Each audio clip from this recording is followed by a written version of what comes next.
Good morning, everybody, and welcome to the highlight of civilization, Coffee with Scott Adams.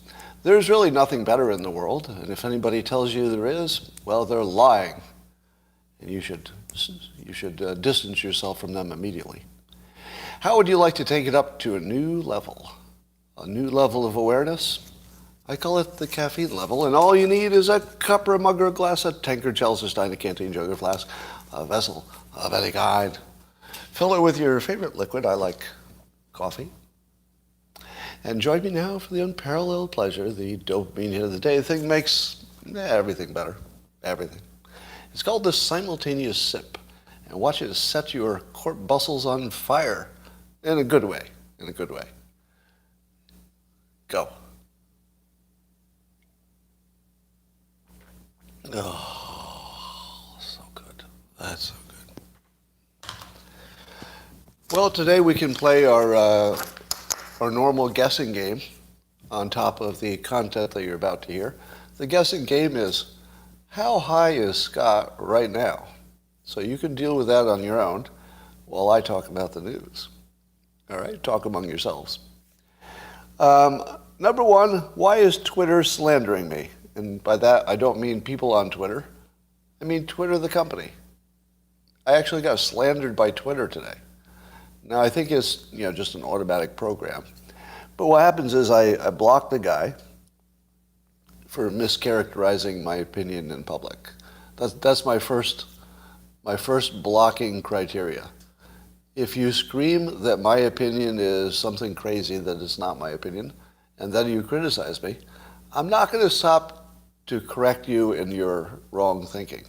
I'm just going to block you because have you ever experienced somebody who mischaracterizes your opinion and then argues about it, and then you say, oh, hold on, that's actually not my opinion. You're mischaracterizing it. So now when I've presented my opinion in its accurate form, I would expect you now to modify your opinion to respond to my actual opinion, not something that you're hallucinating. What happens when you do that? What happens when you correct somebody and say, no, that's actually not my opinion? What do? Do they say this? They say, oh, wow, yeah, I guess I was wrong. No, do you know what they do? They tell you your fucking opinion. Yes. I'll say, I think gas prices are too high. And then somebody on Twitter will say, well, why did you say yesterday they're too low? And I'll say, that never happened. That never happened at all. I've always thought they're too high. And then what does the troll do? Oh, yeah, you did. Yeah, you did. Oh, yeah, you did. They'll actually tell you your opinion. And they'll tell you you're wrong about your own opinion. Meaning that you don't know your own opinion, but they do. Not only do they know it, but it's stupid, and they're going to show you why. So no, you can't really fix somebody who's misstating your opinion. You just have to get them out of your life as quickly as possible. But when you do that, there's some kind of weird Twitter bug that presents a notice. So if people want to see, because I blocked him and then I retweeted, so that the rest of you could see why I blocked him. The only person who wouldn't be able to see it, in my view of how things should work, should have been the person I blocked. But the rest of you should have been able to see it fine. But Twitter puts up a notice that says that it names me, limits who can see his tweets. Do I?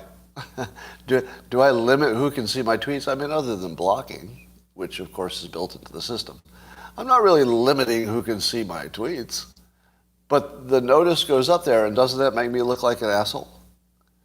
Because when I've seen that notice on other people's accounts, which I have seen, do you know what's the first thing I think? You asshole. Why? It's a public forum. Why would you pre-block some big group of people you've never even interacted with? Why would you do that? And the answer is they didn't. They didn't. It looks like it because Twitter puts that notice on it. So now there's going to be a whole bunch of people who think that I limit who can see my tweets, and what will be their first reaction about me? Asshole. What an asshole. What's the point of going on Twitter if you're going to limit who sees your tweets? Right? So I believe I've been slandered by Twitter. I mean, accidentally by a bug. But they need to fix that. Elon Musk, put that on your list, please, when you're not, conquering other planets and stuff like that.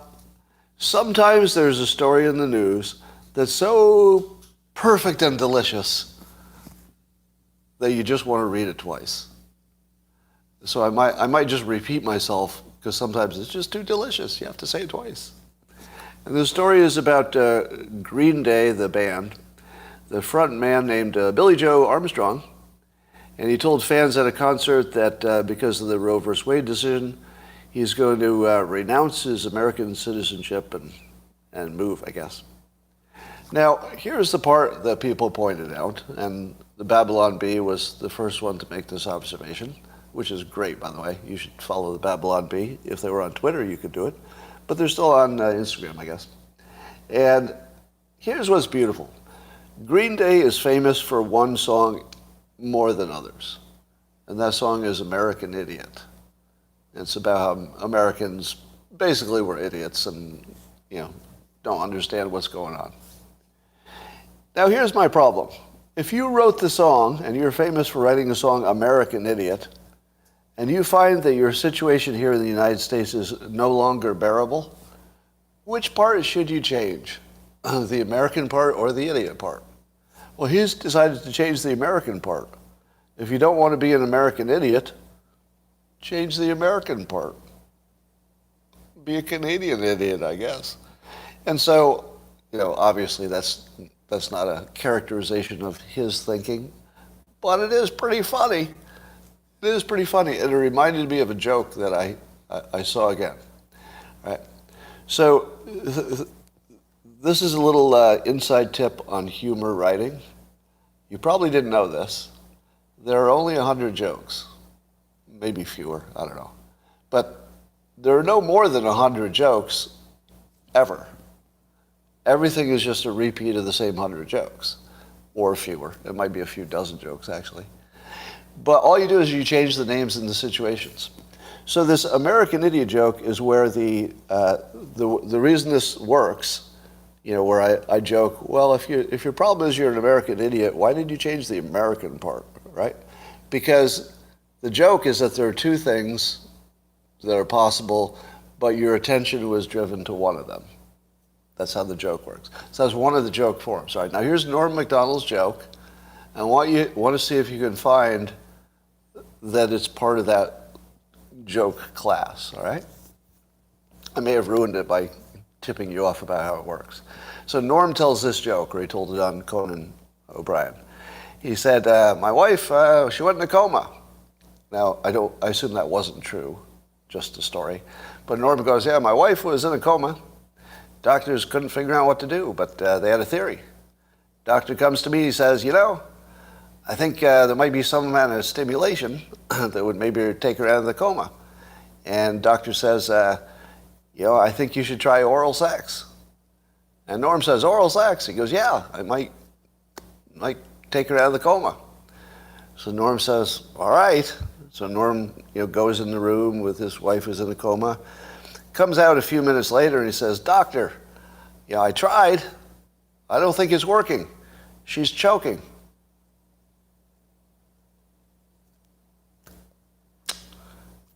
I'm just waiting here for a response because, you should be laughing at home.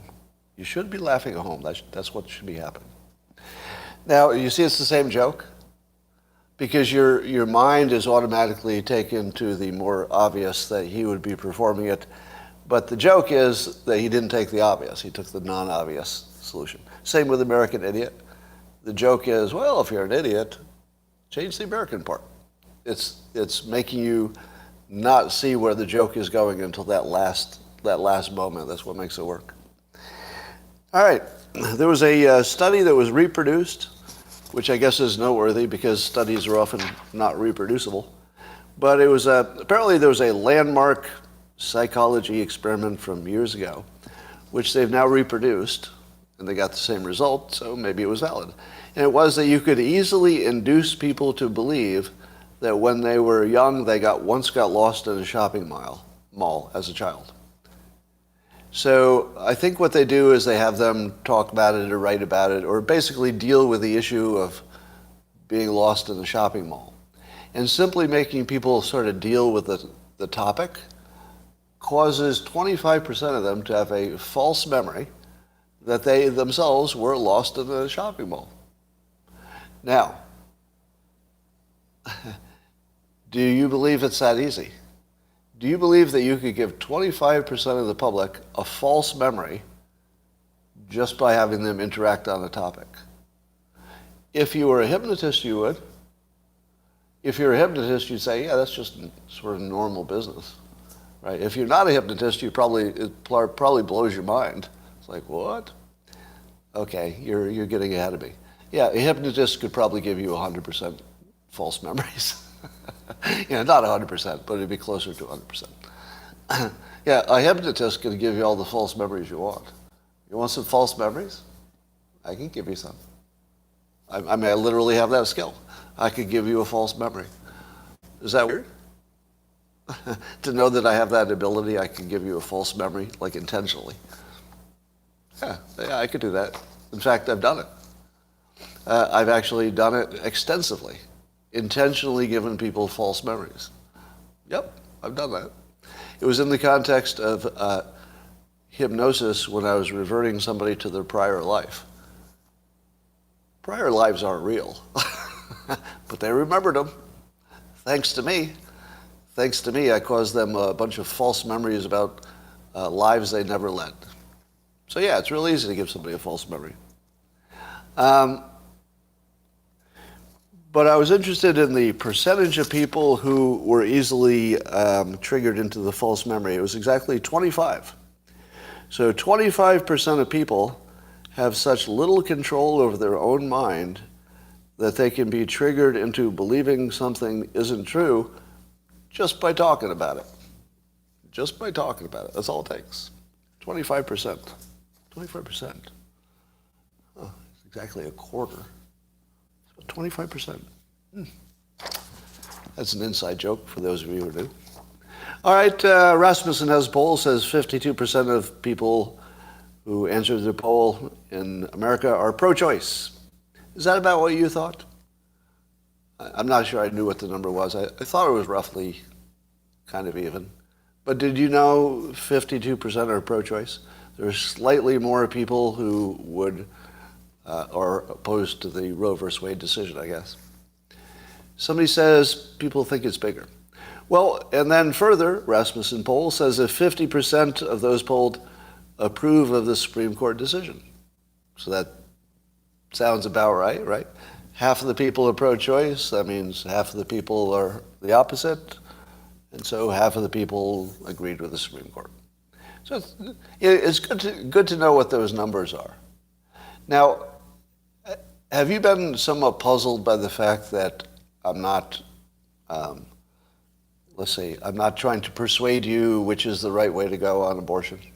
Now, I've told you why. It's because I have a penis, and I think women should just handle this and let us know what they did. Handle it both personally, but also handle it in terms of what the law should be, the law of the land. I just think women should take the lead on that. And while I retain all of my constitutional rights, I mean, I still can vote, still can speak in public anytime I want about it if I want. I just choose to be, less important on this topic. But part of the reason that I choose that is that it's a jump ball. The United States is 50-50-ish. And I don't know, we live in sort of a republic with democratic processes. And it's hard for me to get worked up over something that half of the country wants. Like even if I'm on the other side. Do you ever feel that? You could have a strong feeling about it, but you say, I live in a country where half of the people, want the other thing. And it really is subjective. We like to argue about it like it's science. Life starts here, so I'm right, or life doesn't start here, so I'm right. But it really is subjective. It's how you feel about it. And if half of the country feels strongly the other way, I don't know if ethically or morally you really have a strong impulse to argue that. because it's either way, half the people get what they want, right? So I realize this is more life and death, so it's a little different. But I just generally am not too worked up over things that the public is mixed about. The stuff that gets me mad is if 80% of the public wants something that they understand, and the government won't give it to them. Now that makes me crazy, right? So, a lot of the mask mandate stuff, that was where the government was not giving the people what they wanted, and that makes me crazy. All right, here's some race baiting from CNN in a opinion piece by Nicole Terry Ellis. And the title for the piece was, "As Inflation Soars, Black Americans Bear the Brunt of Rising Grocery, Gas, and Housing Prices." Now, why is it that black people are bearing the brunt of inflation? Why do black people get hit by inflation extra bad? The reason given is because they start, on average, at a lower income level. And the lower income levels are the people getting hit. But isn't this only a story about low income? There was nothing that sort of tied it back to race, except if you want to say that systemic racism caused black people to have lower incomes on average, which is true. But and especially because of the school systems. But you really have to try pretty hard to make this a race story, don't you? If you start with the assumption that there are more black people as a percentage who have low economic situation, you've kind of already agreed that everything that happens bad to poor people is going to hit them worse. I'm not sure that's a story. Shouldn't the story be inflation is really bad for poor people? Like, why do white poor people just get left out of the mix? Because I'm pretty sure they're bearing the brunt of rising prices the same as everybody else. To me, this is just CNN, in my opinion, and this is sort of my advice, feedback to their new leader who wants them to be less provocative and more neutral about the news. I think this is a failure. This is a failure, I think, for CNN to be on their mission to be more objective. This is just propaganda narrative. And I understand his opinion, but when CNN chooses an opinion to put on their site, they're saying it has merit. And this doesn't. It doesn't have merit. It's a true fact. It's a true fact that it's hitting black people harder, but it's the wrong frame. The frame is that it hits poor people harder. I just don't get how this is about black people. You have to really push pretty hard to make this racial. All right. Do you think it's consistent that you can say you don't like the January 6th protests, the violent part of it, you don't like it, and at the same time you don't like the January 6th hearings? Could that be consistent? It is, right? You can hate both of them. Why not? And I had a few observations about this. Number one, the protesters on January 6th, I characterize them this way. They smelled something fishy, and they wanted the government to pause just long enough to check out the fishy part before certifying. Now, of course, there were lots of people there, so not every person wanted the same thing. Some people were just bad people who wanted violence and probably did want to hurt people, some of them. But they weren't the majority. The majority was there because their instincts, and I'm going to call it instincts, were that the election looked obviously rigged. Like, obviously. Now, I'm not saying it was rigged, because I haven't seen evidence to support that. But my instinct had some of the same, inklings. Meaning I thought, I don't know. There's something about this that isn't quite registering as copacetic. Which doesn't mean it isn't. It just means that what I expected didn't happen, right? So anytime your expectations are violated, the first thing you do is, who's up to something? Doesn't mean somebody's up to something. It just means it could be. So here's what I think happened ironically. I believe that the January 6th protesters were reacting to the fact that it feels like our systems are rigged. Does that sound like a fair characterization? I'll say it again. As an average, now we're accepting that some members were just violent, crazy people, right? Well, I'm not discounting that. They have to be dealt with. But the general protesters, wouldn't you say that they had an instinct that something was wrong and that they were there to protect the Republic? Don't you think that was their mindset? Their instinct was something wrong, and they went there to protect the Republic. Now, I said this before, but I will die on this hill. I will fucking die on this hill. There's no Republican who would protest a fair election. I will die on the hill. You can shoot me 1,000 times and torture me. I'm not going to change that opinion. No fucking Republican protests a fair election. It's not who they are, right? It's not who they are. It's literally the fucking opposite of who they are. And it makes me mad to watch the Democrats paint the Republicans as the opposite of who they are. The opposite. Now, it would be one thing to say, oh, you robbed a bank or something, like some crazy allegation. But to say somebody's the opposite of who they are, that gets right down to your DNA level insult, doesn't it? Like, it's one thing to say, oh, I think you stole an apple from the store. It's like, no, I didn't. I mean, that'd be bad to be accused of that. But it's really bad, let's say, if you were, let's say you'd worked all your life to solve some problem, and then somebody says you're the cause of the problem. And that would really hurt, wouldn't it? It's like the worst thing you could say to somebody is that you're the opposite of who you are.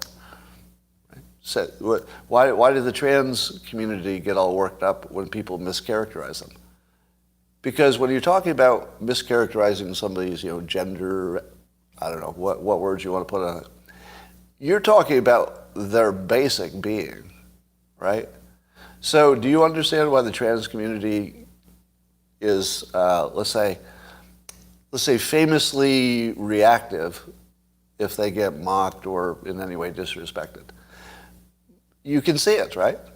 Because what you're talking about is really just the most basic part of who they think they are. Now, you could argue that they shouldn't think that, but it's not up to you. So when you tell a Republican that they're not a Republican, and you put them in jail for not being Republican enough, or, that's an exaggeration, but you demonize them for not being Republican enough. Republicans would protect the system and bolster it.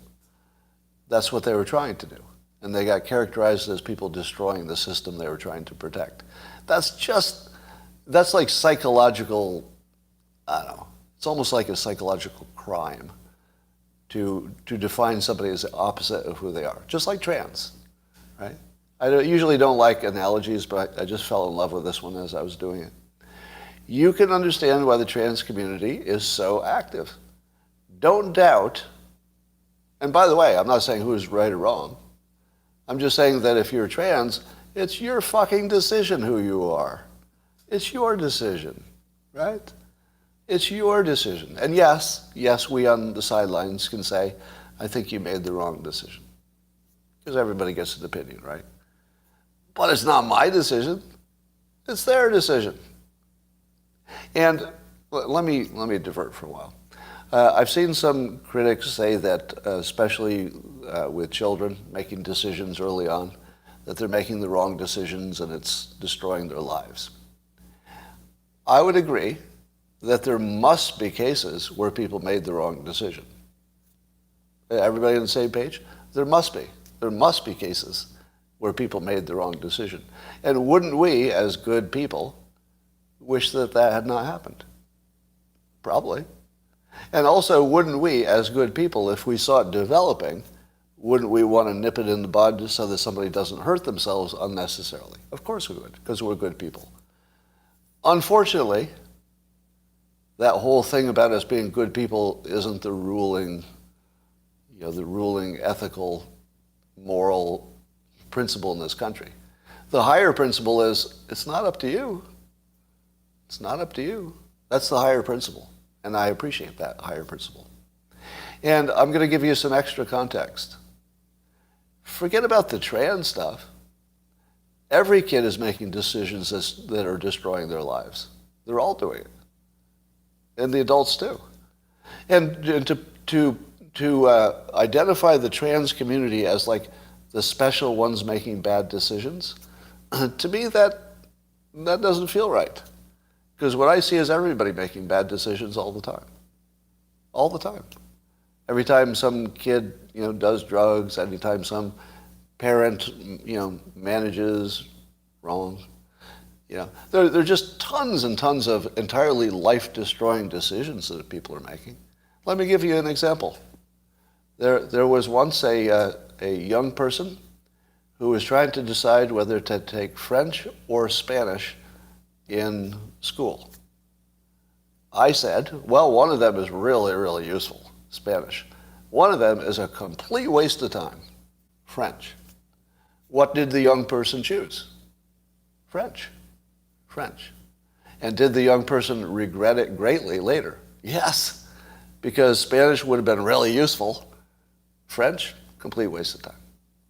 So yeah, every single day I'm watching people, young people, children, making decisions that are majorly impacting their future. Some people are, I'll take it out of the analogy phase, and that's a good point. Somebody said analogies are useless. I can do this without the analogy. If people make bad decisions, you have to let them. That's our system. And the trans issue, those are, if you made it wrong, like if you made it wrong would be really bad. But there's a lot of wrong decision making that we don't go after because we appreciate the freedom over that. So I just put it in context. The point, somehow I completely missed the point I was going to make. Let me get back to the point. In my opinion, the January 6 hearings validate the instincts of the protesters. The protesters believed that the system was rigged and that it was rigged right in front of them, right in an obvious way, and that the system said to them, let's see what you do about that. Let's see you do anything about it. We're going to do this right to you, right in front of you. And then there's nothing you can do about it. Now again, I'm not saying the election was rigged. I'm also not saying it was fair. How would I know? How would I know? I mean, it would be ridiculous for me to have an opinion. I couldn't know either way. But I do know that the January 6 hearings are so illegitimate, and they're being presented to us as the primary mechanism of Congress. So Congress is saying, this is the system that we choose to use to address this topic. And we're watching right in front of us a non-credible bullshit propaganda system, largely with one side presented and the other not. Now, of course, the left has been so brainwashed that they say, well, there could be two sides if the Republicans would just nominate some reasonable people to be on the committee. No, it doesn't work that way. The Democrats don't get to decide who is on the team for the Republicans. But they decided they would decide that because that's the system. And so the Republicans said, all right, we're not going to basically not going to play, except for the two rhinos that don't count. And so we have a system that is completely corrupt, completely propaganda, completely bad for the country, completely bullshit, and they're doing it right in front of us. Right in front of you. They're not even hiding it. They're not hiding any of it. This is clearly a political process, complete bullshit. Now, when I say it's complete bullshit, somebody later will say, Scott is defending the violent people who tried to overthrow the country. No, I'm not. No, I'm not. And fuck you for saying that, whoever you are, because you'll say it later. I'm not. Every single Republican I've ever talked to said prosecute the lawbreakers. Everyone. To a person. Privately, publicly, whispered, shouted, in every form, every Republican, every Republican disavows the violence that happened that day. Everyone. Everyone that I've talked to. Have you met any that had a different opinion? Right.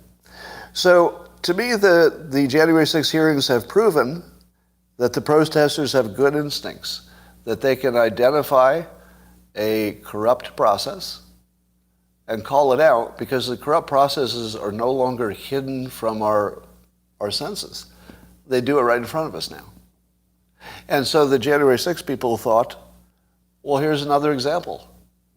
If we live in a world where they do it right in front of you, the Russia collusion thing, they did right in front of us. That wasn't some hidden thing behind the screen. That was right in front of you. And you knew it was bullshit from the start, right? So if you live in a world where you get used to the system lying to you, being corrupt, and not trying to hide it, that's critical. Not trying to hide it. This is not, the January 6 hearings are not hidden. It's public by design, and it's propaganda by design. Anybody can see it. So I think that the January 6 hearings have just proven that the protesters' instincts were good. Different from saying that they were right about the election being rigged. There's no evidence that I've seen of that. But their instinct, when they saw something that looked to them to be wrong, I think their instincts were accurate. Not correct, perhaps. They might have been wrong. But their instincts were at least tuned to recognize bullshit. They saw bullshit. Maybe they were wrong. Maybe. And they acted on it. Like patriots, trying to protect the system. The protesters were more like white blood cells trying to attack a cancer. So, we've all fell into the narrative that it was, violent, bad people trying to overthrow the government, or at least much of the country fell into that.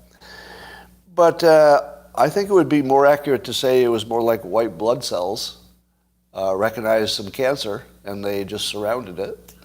And there was some other stuff that got hurt in the process, which we all regret. That's the whole point of the hearings, to make sure it doesn't get bigger next time. Really? You think that's the whole point? I don't think so. I think the whole point of the hearings was to prevent Trump from getting elected. I was having a little Twitter exchange with Barry Ritholtz on Twitter. Now, what's interesting about this is that, first of all, I like Barry. He's interviewed me, so I've got to talk to him in public. And when you talk to people in public, often they're completely reasonable. And he was very nice, very generous, nice guy. So I have only good things to say about him personally. But we disagree on this January 6th thing. And here's an exchange, picked down of several, that sums it up. So I tweeted this. I said, you can hate the January 6th protest violence and also hate the January 6th hearings. They are approximately equally fucked up. So that was my tweet. Barry, he says, that's where we clearly disagree. Now, he was referring to a larger conversation we had, if you want to see it in context. It'd be on my Twitter feed today. He says, I despise those who tried to prevent the peaceful transition of power through violence, and I applaud those who are investigating them. What persuasion principle is Barry using, either intentionally or unintentionally? It's hard to know. I'll read it again. Tell me what persuasion principle is in this. I despise those who tried to prevent the peaceful transition of power through violence, and I applaud those who are investigating them. Right. Thinking past the sale. Neither of these things are in question.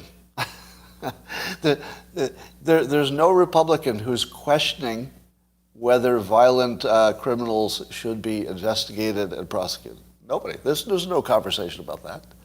How about the conversation of whether there should be a peaceful transition of power if everything works well? There's no argument about that. That's not even what we're talking about. How about should you investigate any crimes or bad behavior? Yes. Nobody's talking about that.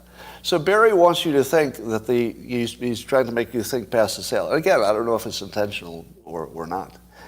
But I don't see anybody trying to prevent a peaceful transition of power And I don't see anything like a valid investigation. I see a one-sided hearing that's meant to be a political event. And I see some protesters who tried to make sure that the transfer of power was done correctly. That's what I see. So he's made you think past the most important questions of why they were there and what's going on and how is this committee formed. And trying to make you think that you're talking about the principle of should you be against crime. Is there anybody here who thinks that maybe we should be like letting criminals go? I mean, and I look at this and I think, so, and here's the part that's throwing me. Because I've met Barry Ritholtz, I can tell you for sure that he's smart. And he wouldn't say something in public like if he didn't, think it was a valid thing to say. So when you see things like this, you wonder, is this cognitive dissonance? Because generally speaking, if somebody's smart, but what they're saying sounds a little absurd, that's usually what it is. You can't know for sure. Let's not play that game. There was definitely violence. Oh, man. Oh, man. Oh, man. I'm trying not to snap, but I feel like this is going to be a losing battle. Okay, I'm going to snap. We all fucking know there was violence. We all fucking know there was violence. Nobody's in favor of it. Is that unclear? Is there somebody here who thinks that we're excusing the violence? Anybody? Does anybody want to come up and just admit you're so fucking thick that you think somebody's excusing the violence and that we think the government should be overthrown or something? What is wrong with you? What the fuck is wrong with you? Really, seriously.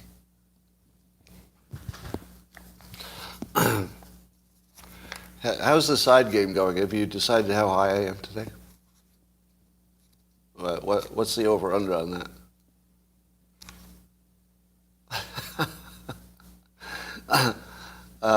Quite high, a little high. All right. Well, you can't tell, can you? Can't tell. Huh? What's that mean? What's it mean if you can't tell? All right. On the positive side, well, no, let's not get to the positive side yet.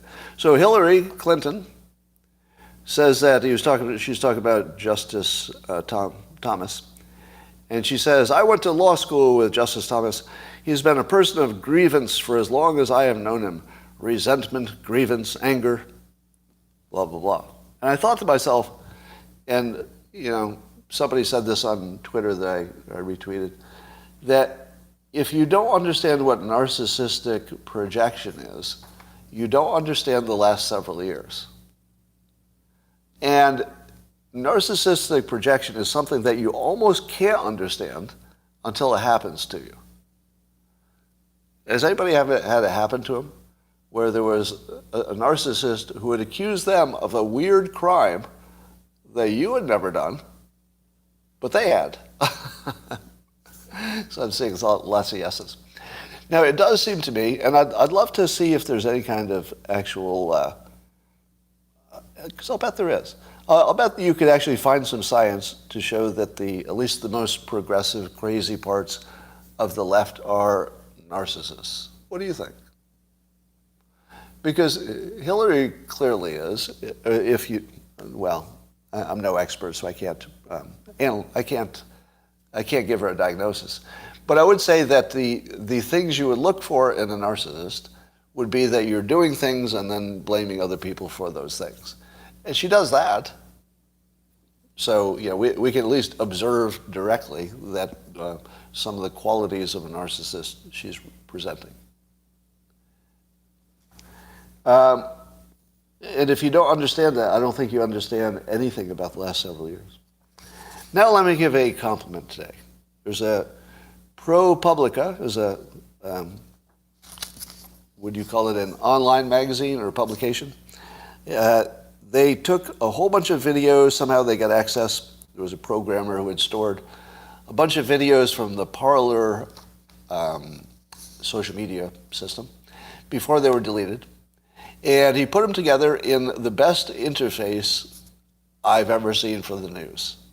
And I'm going to recommend that you look at it just to see how good news could be, just how well you could do it if you combined good user interface design with the news. Now, I have a hypothesis that the people who know how to do good interface design have nothing in common with and never talk to the people who do journalism and news. They're just such different businesses that there's a reason the news is so poorly done, whereas, Apple's interfaces are well done, because one uses user interface experts and one does not.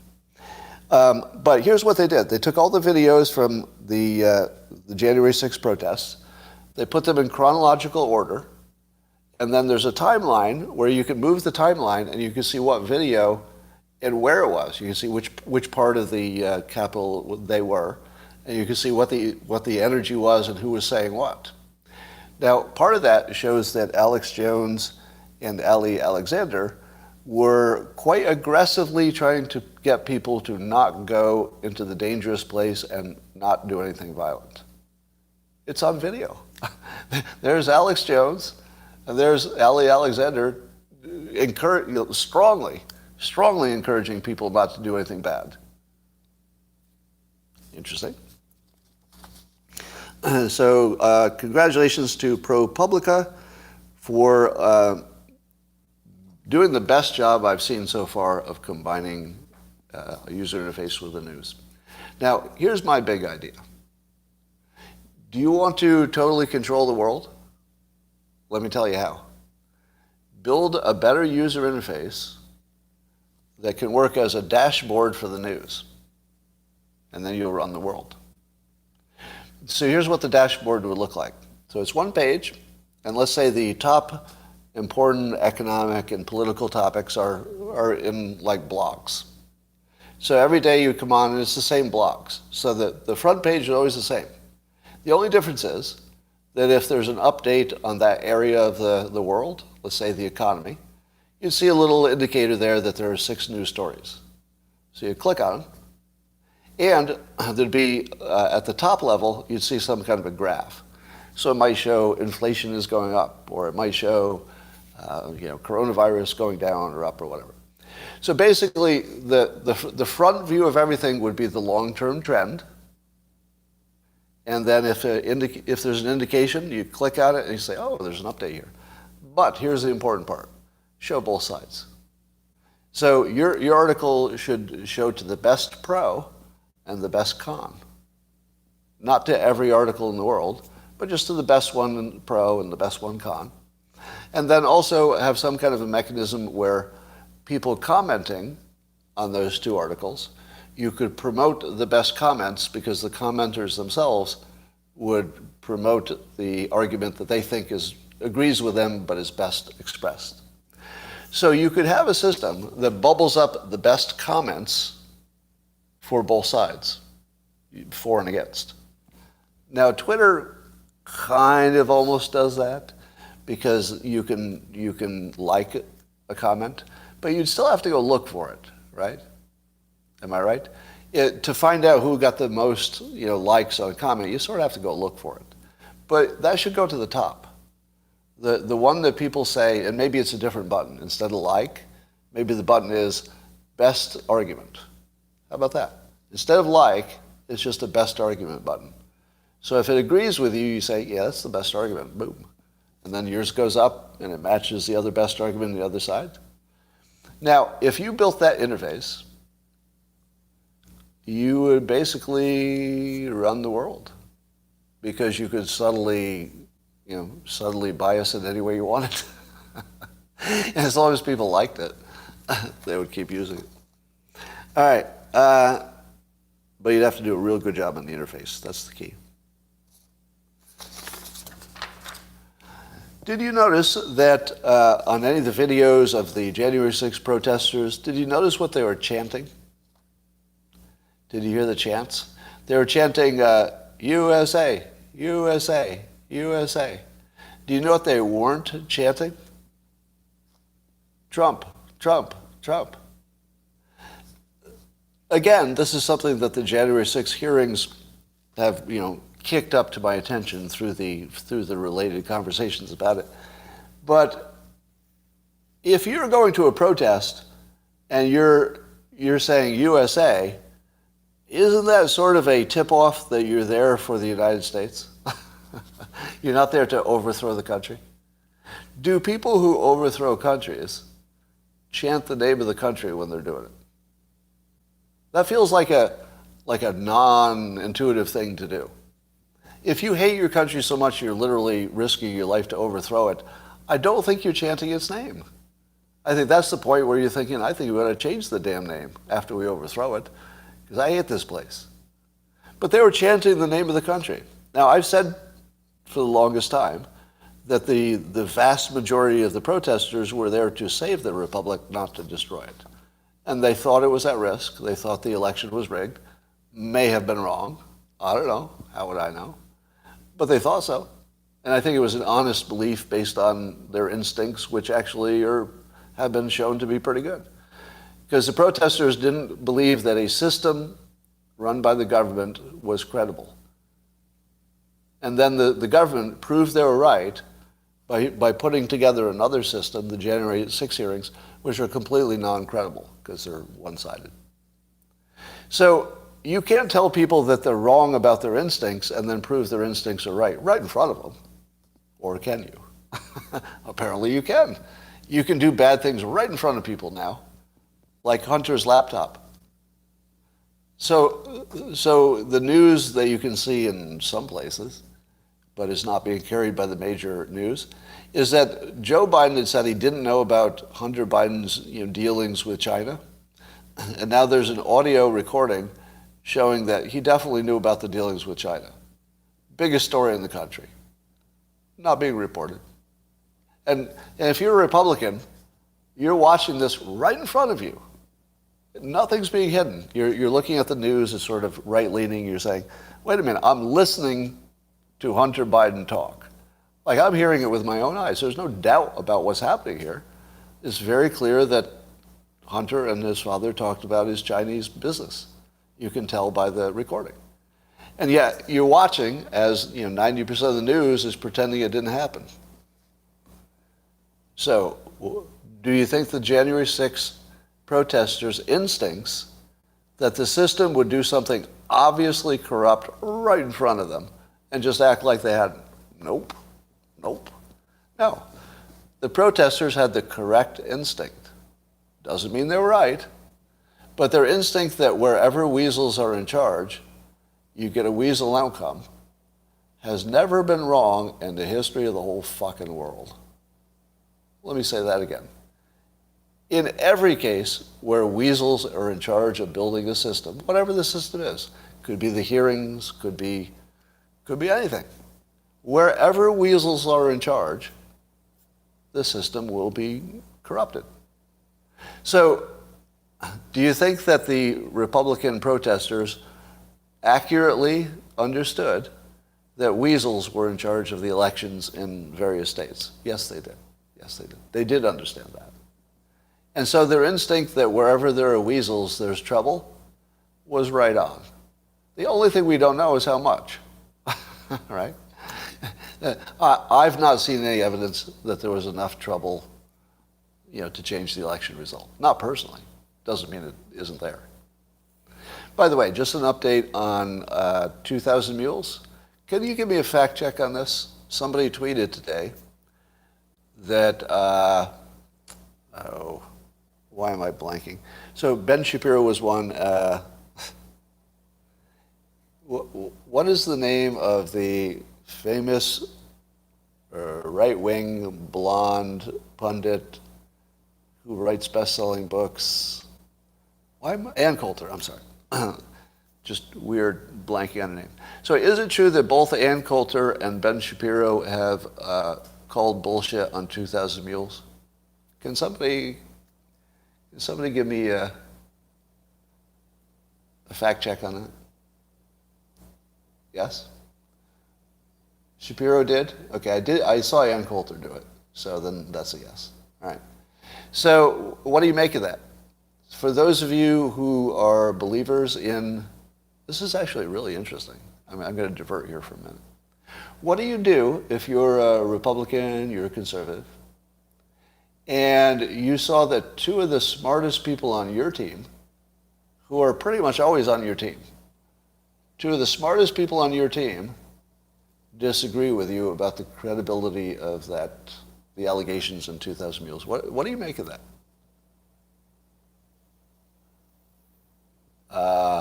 Their argument seems light on facts. Well, their argument is that the other side doesn't have facts.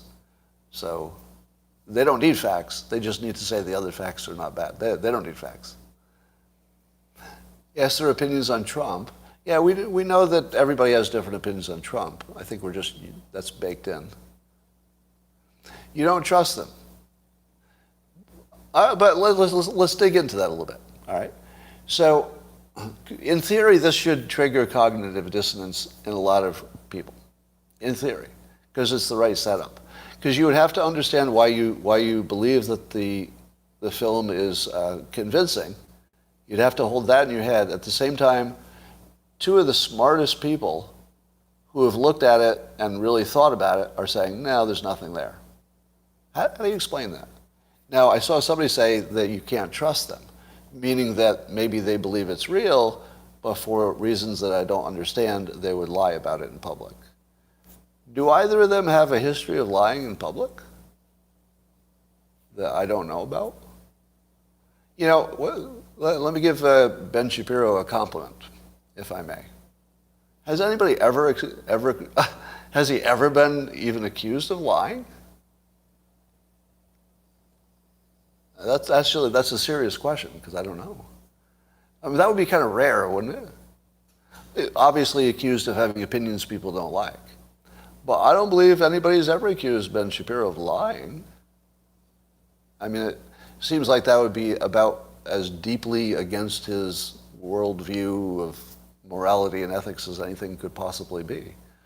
Now, Ann Coulter, I don't know if I followed her enough to know, you know, she may be hyperbolic and she may be wrong. But has anybody ever accused her of lying? Like intentionally lying? Now, I'm not counting hyperbole. Everybody does that. So if somebody says yes, twisting, I don't know. I feel like you could have all kinds of opinions about both of those characters, but I think you have to treat them as credible, don't you? I do. I treat them both as credible even when I don't agree with their opinions on something specific. But they're very, very credible, in my opinion, and very smart. Now, I'm going to add my opinion to that. You know, the reason you're watching is you must think there's some value in my opinion. I don't yet see the 2,000 Mules thing as persuasive. Doesn't mean it's not there, like maybe you'd have to dig deeper to get something, but it didn't convince me. It's a persuasive content if you watch it by itself, but it's just short of the fire. It's like there's smoke, but maybe it's steam. You know, you can't tell. It's definitely smoke, or maybe it's steam, but I'm looking for the fire and I haven't found it. Now, I did see a clip that there's some, Truth the Vote claims they've got some big bombshell coming, unless that was an old video. Give me a fact check on that. Is it current news or old news that Truth the Vote has some kind of bombshell election thing about Arizona coming? So far, none of the bombshells have been bombshells, right? Everything's been a dud. I don't know if that's going to change. Why don't they just debate? I don't know. Good question. Scott still thinks there's no early treatment. I don't know what you're talking about. Oh, about COVID? That's such old news. John Eastman, the attorney who was central to the January 6th stuff, worked with Trump. And there's video of, so he was stopped by law enforcement and they took his phone before they showed him the warrant. And apparently that's illegal. And because he's a lawyer, he's going to press that point. But then I saw the video. If you heard that somebody took your phone before showing you the legal warrant that said they could do it, you'd think that was pretty bad, wouldn't you? Right?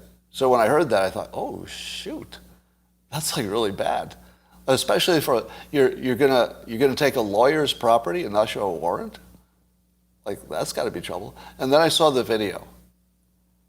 Okay, this is such bullshit news. Now, I'm not going to argue what is legal versus not legal, because Eastman might be completely right about the technicalities. But here's what I saw. John Eastman, hey, you're taking my phone. Where's the warrant? Show me the warrant. Where's the warrant? You're taking my phone. Don't take my property. Where's the warrant? I don't see any warrant. Where's the warrant? Here's the warrant. Okay, I'm reading the warrant, but everybody saw that they took my phone before you handed me the warrant. And yes, that's exactly what happened. They took his property. They could not look at it because they didn't have the passwords. So no information was gone. But they physically took possession of his phone before they handed him the piece of paper. Is that a crime? Do you think the court is going to say that literally, that these two things are different? All right, I took your phone and then I handed you the paper. So that's illegal. But if I had handed you the paper and then taken your phone, that would be legal. Seriously? Is the court going to say that one of those was illegal and the other one wasn't? If they both happened within 60 seconds? They happened within a minute. Within a minute. and they didn't have access to anything in his phone. They just had it in their hand. That's it. Somebody says no affidavit. Oh, there wasn't something attached to it that makes it legal or something. Who knows? Yeah, he may have some technical argument. And I actually hope he wins it. I hope Eastman wins his legal battle there. But what do you think about the fact that law enforcement can get access to your entire phone? I think if that goes on much longer, we have to overthrow the government. If law enforcement can do a general warrant and get all the information on your phone, not just specific information, that I think would be worth overthrowing the government of the United States. Now, apparently that's happening. I don't know if it's widespread. I mean, it would have to be widespread to get me that angry. But what happens when political enemies, just to have their phone grabbed for general searching, just because somebody came up with a warrant? How hard is it to get a warrant? You can get a warrant pretty easily, can't you? So wouldn't this just be a way to just destroy people? Just get their phone and find out what's on there and destroy them? To me, this is a big enough issue that if the government allowed it on an ongoing basis, like if it became not an exception but like a way of doing business, I think we should overthrow the government. If the government can't stop it from happening, I think that would be hypothetically reason to march on the Capitol and actually overthrow the government. Who disagrees? Anybody disagree?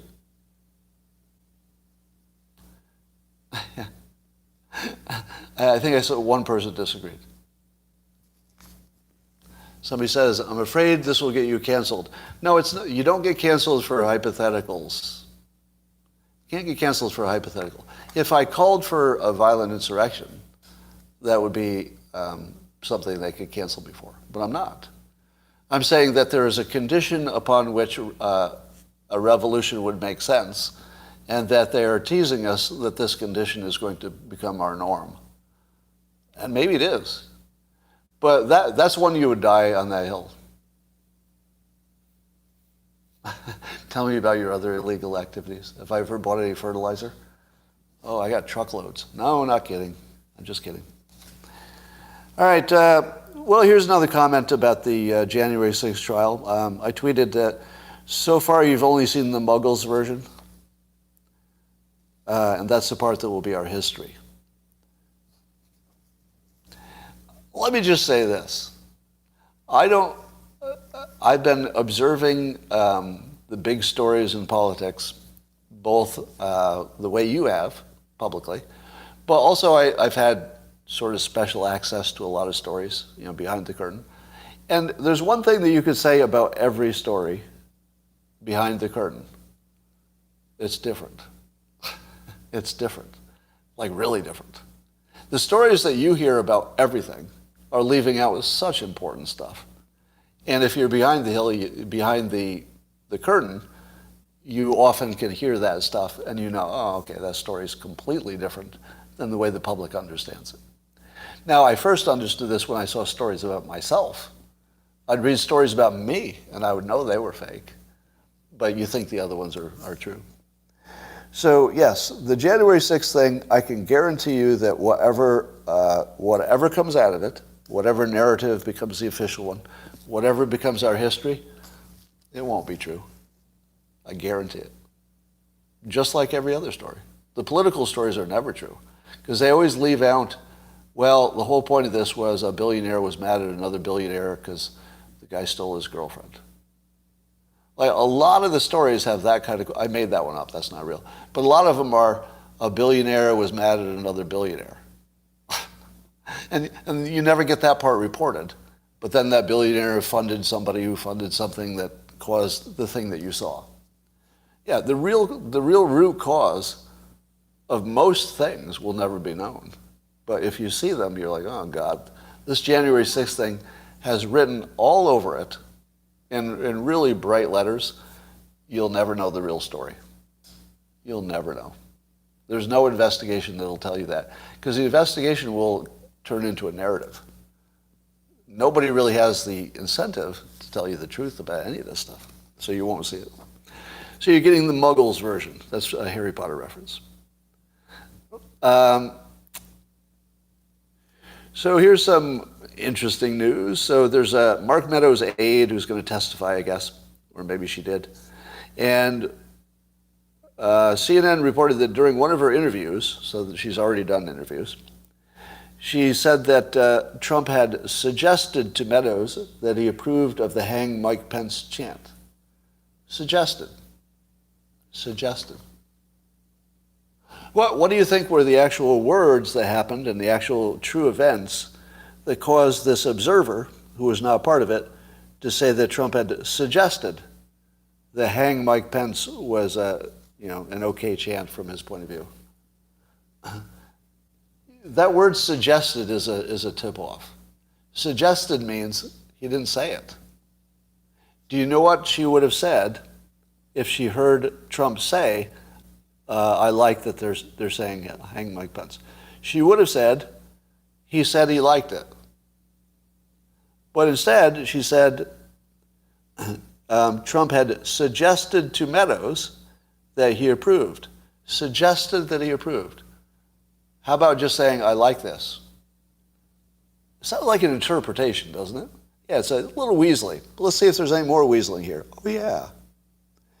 She also testified that Trump had complained about his vice president being hustled to safety when the Capitol got breached.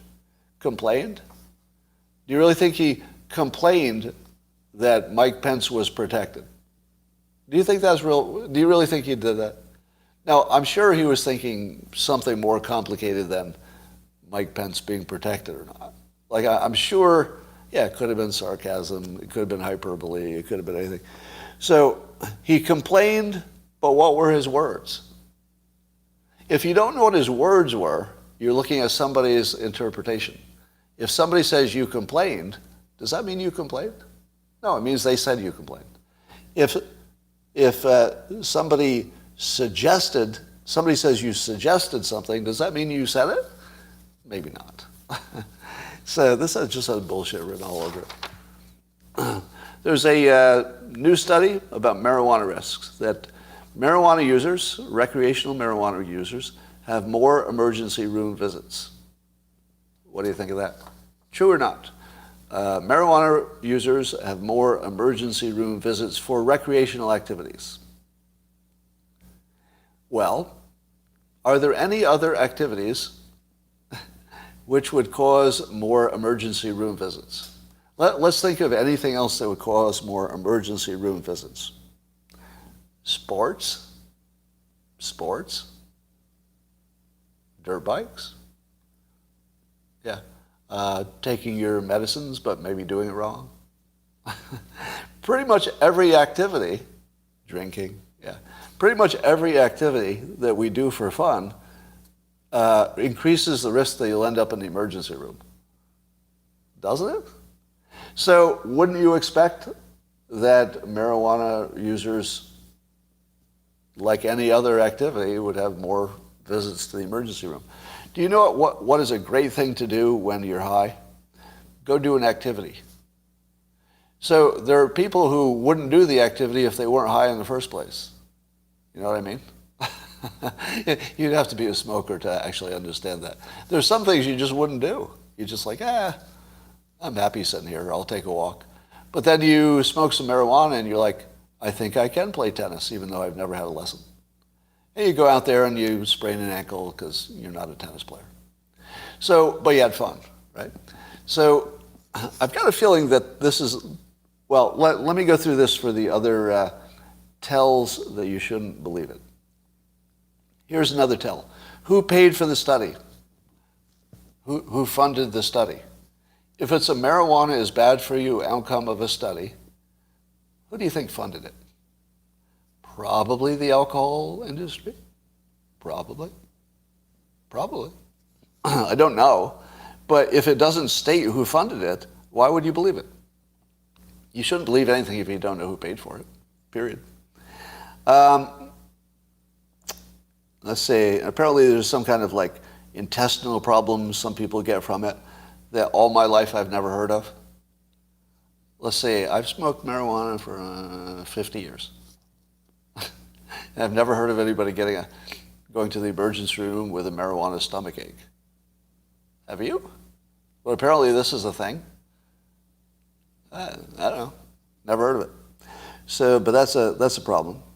And then heavy users of marijuana by teens and young adults with mood disorders, such as depression and bipolar, have been linked to an increased risk of self-harm. But there again, you've got the cause and effect problem backwards. Seems to me that sad people would be more likely to do a drug than happy people. Do you know who doesn't need a drug? Somebody who's already happy. Do you know who needs a drug? Somebody who feels depressed. So I feel like they've got cause and effect backwards, or at least it's unclear. They've got no information about who funded the study, and then the biggest thing that's missing. Do you know what the biggest thing that's missing is? So the idea is that marijuana users end up in the emergency room more often.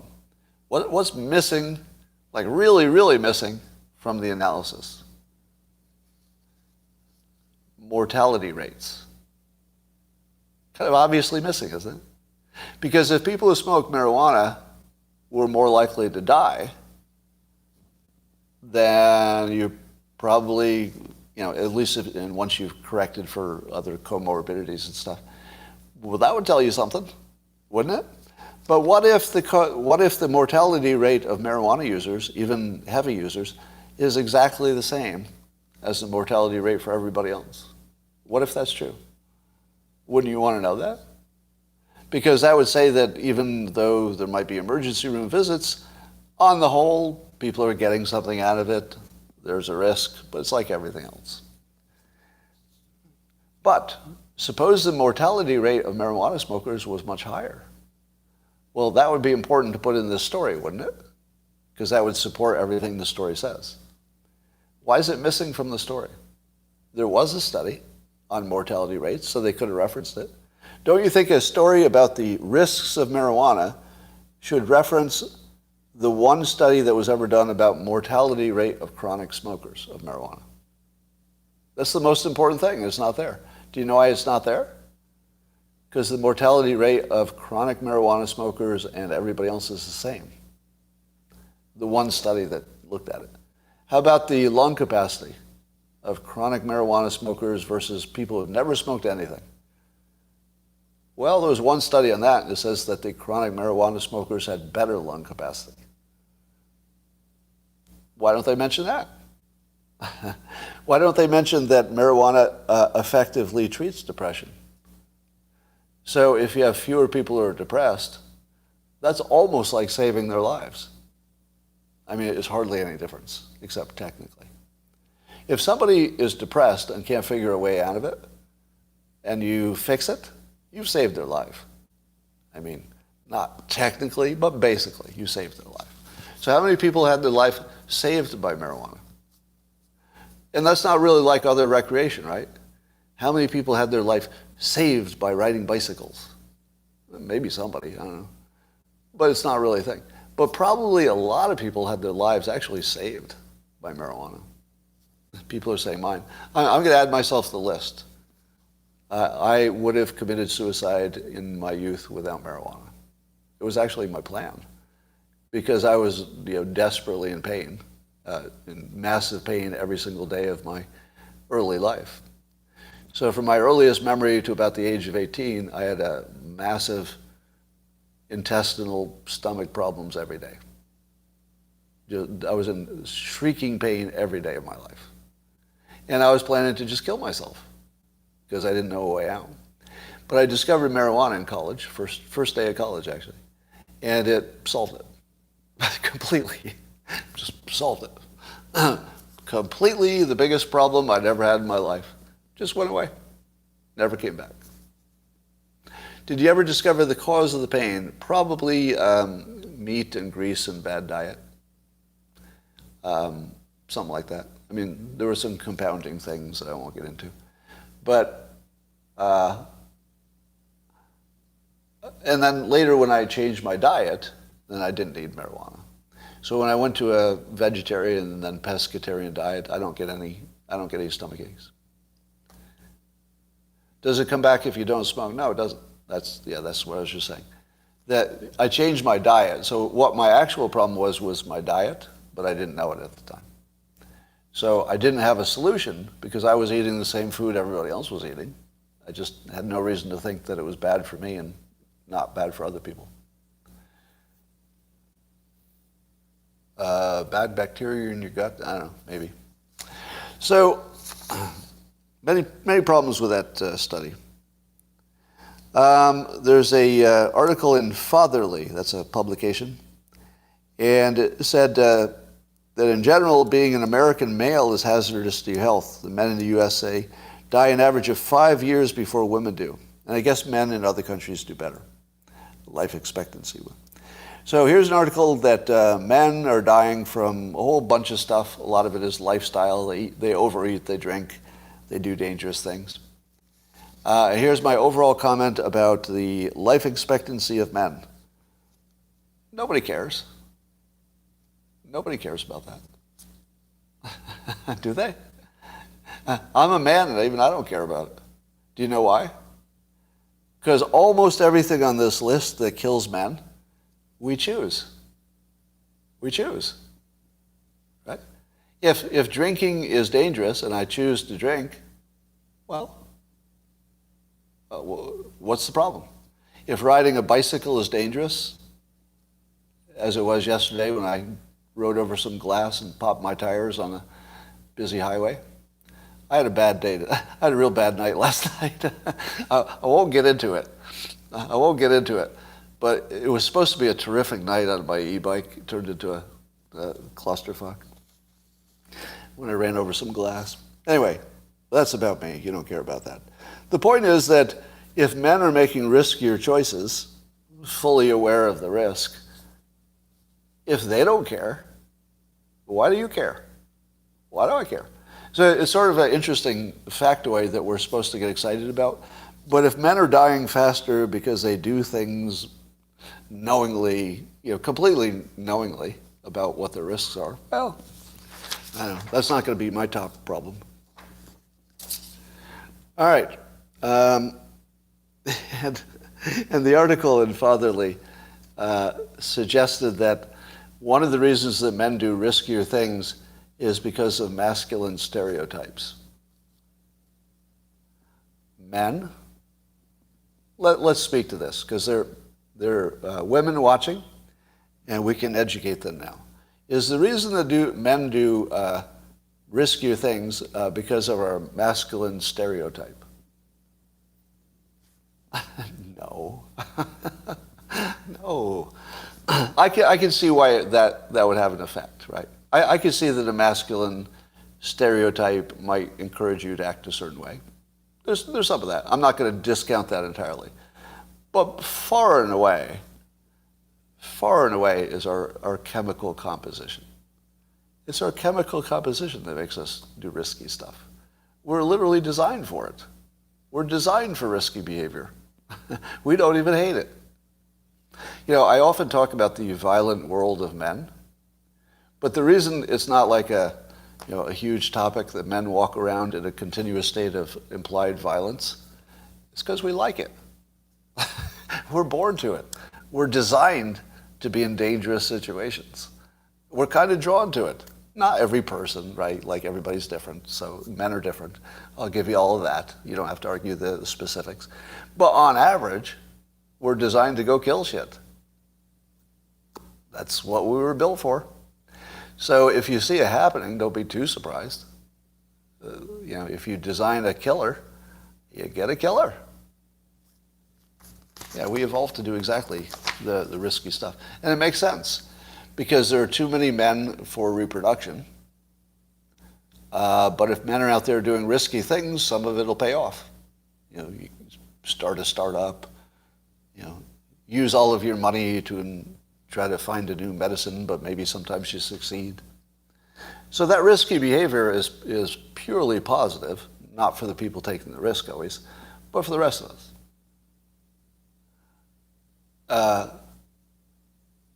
I have 3 sons. This is my observation about danger. I'm not raising killers. Yes, you are. So there's a mom here on Locals who's saying that she has 3 sons and she's not raising killers. I think you are. I think you are. Now, on average, all right, if there are 3 of them, I'm not going to say all 3 are going to be killers.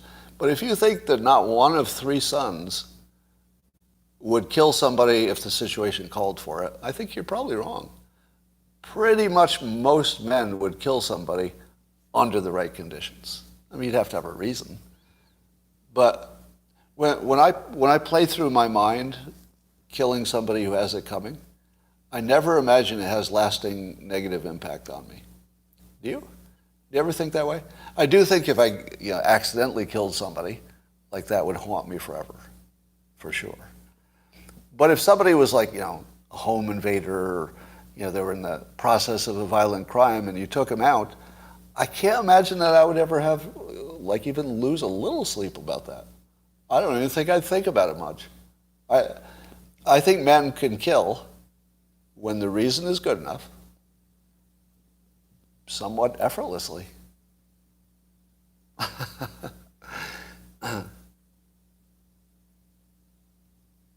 As they say in Texas, some people deserve a killing. All right, so let me give you the answer now. How high am I?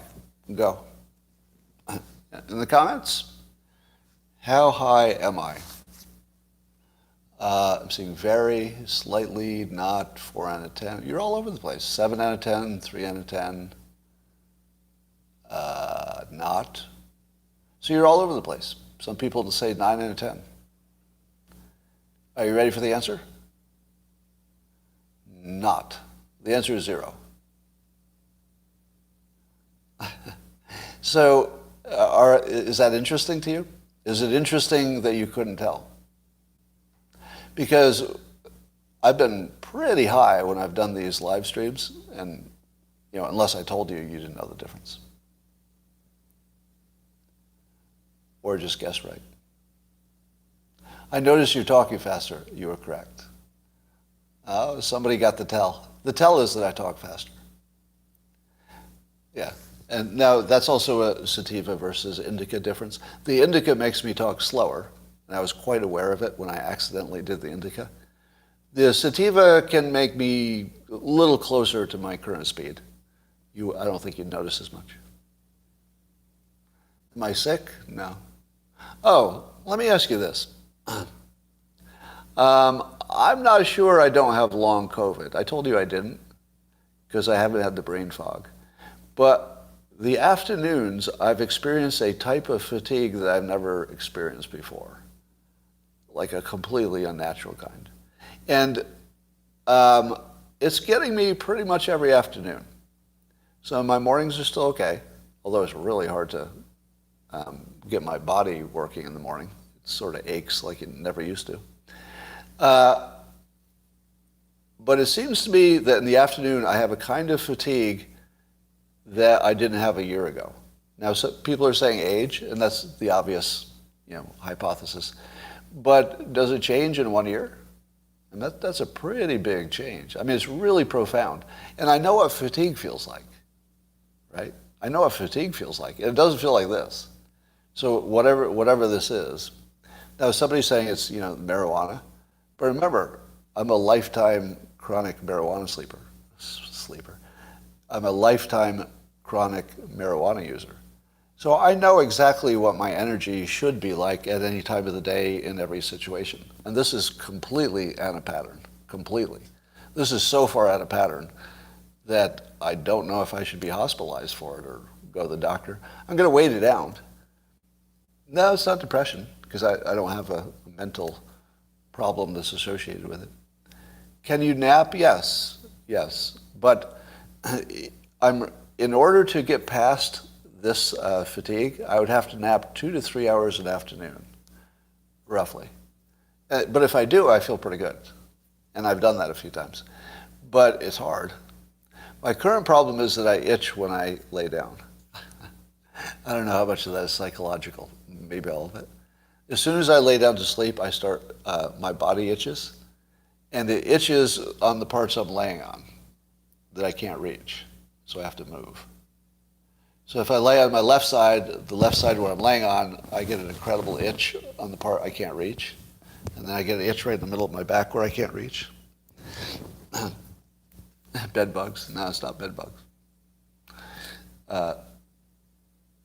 Try sleeping in an easy chair. Well, I do have a massage chair that I can sleep in fine. I may go get blood work because this is crazy. Would I try TRT? Yeah, maybe. I looked into it years ago. Years ago, I was, having some physical. Turns out to be exhaustion. But I thought maybe I was low on testosterone. This is probably in my 40s. And so I went and had it checked, and it was just normal. So it was just fatigue.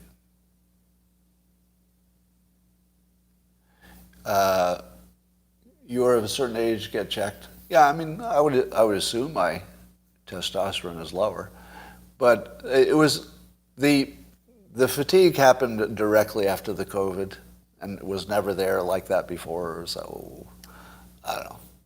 No, I don't have any post-divorce depression.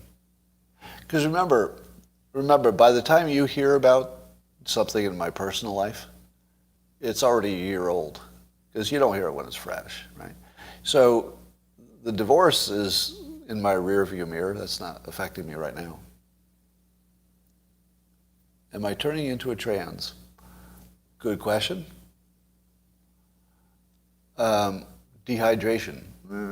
I thought maybe dehydration, but so I've been hydrating a lot. It's inflation, that's the problem. All right.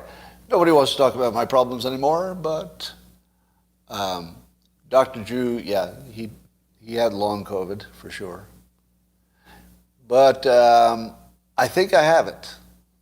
That would be my best hypothesis. Somebody says see a doctor, but there's nothing you can do about long COVID, is there? I don't think there is. Anyway, I'll talk to you tomorrow on YouTube. Bye for now.